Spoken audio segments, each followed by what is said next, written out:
Bem-vindos ao Intervalo Literário, meu nome é Bruna e hoje eu vou conversar com vocês sobre esse livro aqui, Igreja em Crise, do Ralph Martin, Caminhos Possíveis da Eclésia.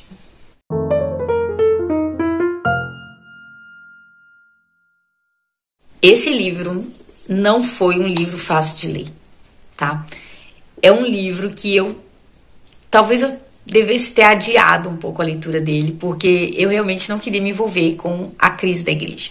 Eu não queria ver, né? Porque eu tenho medo de ter vindo para a igreja? Não, absolutamente não.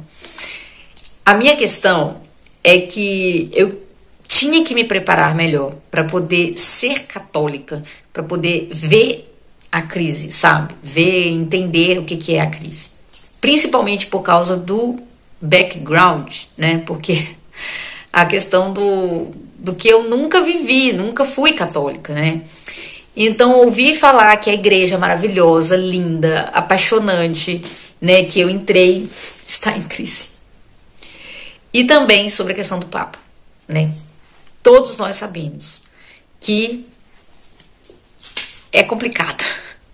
Tem coisas que o Papa Francisco fala, que Deus o abençoe e o proteja, que dá brecha aí para um monte de ataque, um monte de coisa ruim para acontecer, porque ele deixa acontecer, né? Ele não gosta muito de dar checkmate nas coisas.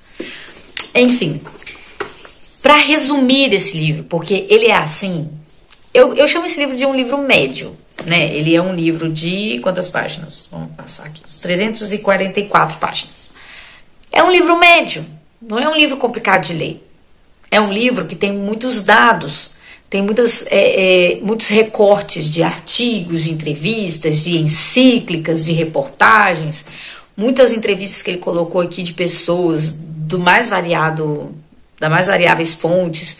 Então, é muito bem documentado, sabe? Ele tem uma linha do tempo muito boa, divide por assunto, termina com um apelo muito bom a nós leigos e aos sacerdotes e aos religiosos, né? Mas o assunto é pesado. O assunto desse livro é: vamos entender a divisão, a grande confusão que está acontecendo na igreja. Por que a igreja, de repente não, né? Por que a igreja aparece falando sobre ambientalismo, sobre comunidades LGBTs? Por que a igreja agora está falando de ordenamento de mulheres? Ou então de ordenar homens casados? Ou então de parar de evangelizar, né? Porque que raio de Pachamama dentro do Vaticano? O que está acontecendo que os lobistas estão entrando pelo Vaticano, dando palestras, dando cursos, passando filmes e apresentando encíclicas do Papa Francisco? Por que nós temos agora o Sínodo da Amazônia? Por que nós tivemos, né, aquela enxurrada de maluquice, entendeu? Um presépio. Gente, vocês lembram do presépio de Natal? Vou ver se eu acho a foto e coloco aqui pra vocês se relembrarem da maluquice. Então, aí você vê todas essas coisas, esses assuntos, sabe? Comunhão de casais que estão em situação de adultério, né? De recasamento, de divórcio. Tanta coisa que entra dentro da liturgia, por exemplo, da igreja, né? Você não vê mais o evangelho, você vai ver ali um recorte do evangelho, você não vai ver tudo. Gente, tem um capítulo aqui que fala que os padres começam a recortar os capítulos. Que os padres começam a recortar os versículos para não causar danos psicológicos nas pessoas. Isso é um absurdo, gente. Nem sabia que isso acontecia, sabe? É muito troço ruim. Deixa eu ler pra vocês aqui o que ele chama da grande confusão da igreja. E olha, gente, esse autor, o Ralph Martin, tem muitos anos que ele tá falando disso. Tem muitos anos que ele escreveu sobre a crise na igreja. E aí muita gente resolveu ajudar ele. Ele parou tudo que ele estava fazendo para viajar o mundo falando da crise da igreja, mas isso é há muito tempo. E aí agora ele fala assim: não, eu vou pegar aquele livro antigo meu, vou dar uma revisada, e aí saiu esse aqui, entendeu? Então é uma atualização de um livro antigo, de um movimento antigo que ele está fazendo. Então eu acho que vale muito a pena ler. Esse livro é muito, muito bom. É muito, muito bom. Aparentemente, tem aumentado a quantidade de bispos que propõem abertamente ensinamentos contrários aos estabelecidos pela Igreja. Vários da eminente hierarquia que compareceram ao simpósio sobre o sacerdócio promoveram uma atitude de boas-vindas ao público LGBTQ, mas notadamente omitiram um chamado ao arrependimento, que sempre foi fator central dos ensinamentos da Igreja sobre a sexualidade humana.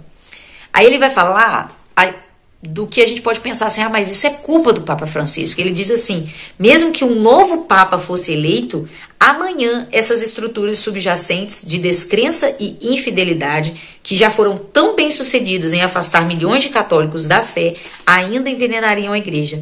Em muitos lugares eles estão ganhando força e inclusive assumindo o controle.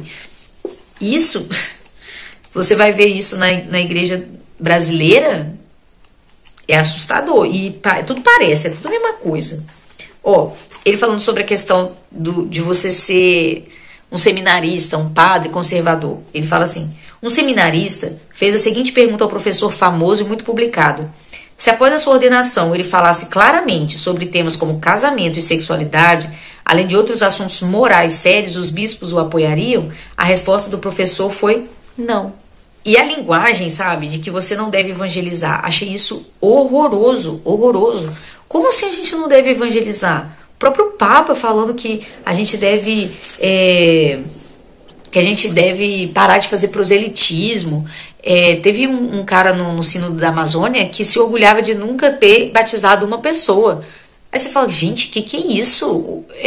O básico da igreja é evangelizar. Para que vai ter igreja se não vai evangelizar? Mas sabe o que é isso? Vontade desse povo de ser amado pelo mundo, entendeu? Falta de coragem, falta de espírito fiel a nosso Senhor Jesus Cristo. Nossa, tem umas coisas que, meu Deus. Ui, que leitura difícil, meu pai amado. E esse autor, ele fica assim, ele nem culpa assim, o Papa, mas ele fala tudo que o Papa falou de errado aí tá aqui, tá? O Sínodo da Amazônia, tá tudo aqui. Na segunda parte do livro, ele já vai explicar de onde vem isso, né? Quem são as pessoas que influenciam o Papa, quem são as pessoas que influenciam os concílios, os bispos e tudo mais. E que podridão, meu Deus do céu, aquilo que o Padre Paulo Ricardo falou, o problema da igreja não é bem falta de conversão, é falta de excomunhão. No fim das contas, gente, ele, no final aqui, ele vai mesclar um pouco de esperança, no sentido de que os leigos, né, devem rezar, né, pela igreja, devem prezar pelo bom ensinamento da igreja, pela doutrina da igreja. Então, no final desse livro, eu fiquei pensando, não tem jeito, o que a gente tem que fazer é a nossa parte. É saber o que é a igreja, sermos santos e influenciar a nossa paróquia. No final aqui, ele vai falar de batalha espiritual, que essa é uma questão de batalha espiritual. De que nós precisamos ser fortes em caráter e virtude para poder enfrentar essa crise.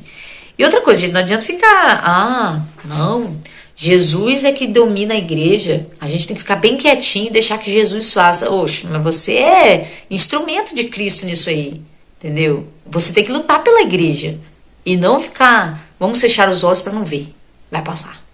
Não vai, né? Vou falar para vocês o que ele fala aqui no final, Gostaria de finalizar este livro fazendo um apelo. Gostaria de pedir aos leigos e leigas, religiosos e religiosas, diáconos, sacerdotes e bispos que se juntem a mim, pedindo a Deus que nos livre do medo dos homens e nos encha da graça do Espírito Santo.